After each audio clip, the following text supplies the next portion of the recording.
नमस्कार दर्शक बंधु आपण माने के टेक्निकल गुलशन यूट्यूब चैनल के स्वागत।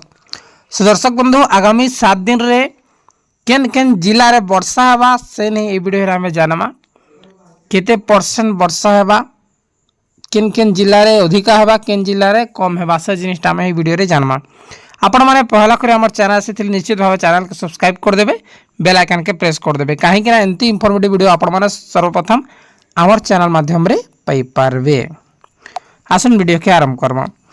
देखुन 7 दिन पाई पानीपाग स्थिति पूर्वानुमान करी प्रेस रिलीज जारी करिछि आंचलिक पानीपाग केंद्र। मध्याह्न संध्या समय राज्यर अनेक स्थान प्रबल वर्षा घड़घड़ी सह काल बैशाखीर संभावना रही।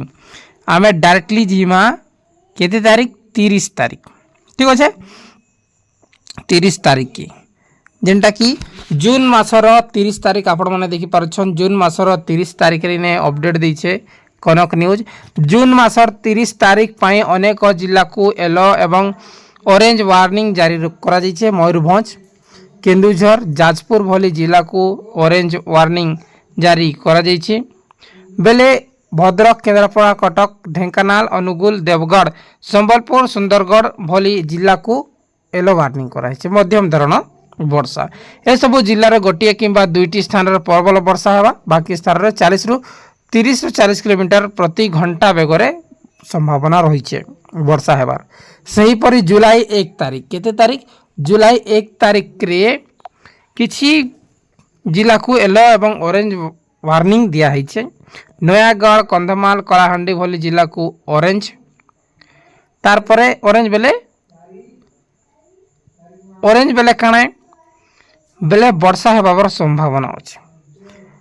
तारपरे कोरापुट, नवरंगपुर, बलांगीर, सोनपुर, बौद्ध, कटक, खोर्धा, गजपति, गंजाम, नुआपड़ा, रायगड़ा, पुरी भली जिला को येलो वार्निंग मध्यम धरण वर्षा।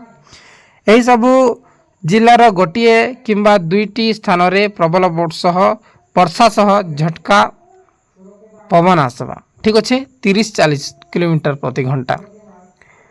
तारपरे जून 2 रे नवरंगपुर, कलाहांडी, नुआपड़ा, बलांगीर, बरगढ़ जिला को येलो वार्निंग मध्यम धरण वर्षा हेबा।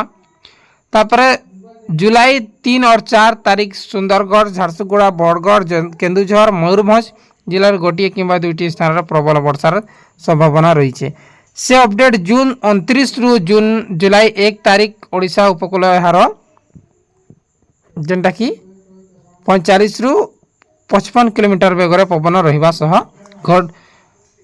झड़ वर्षा संभावना रही।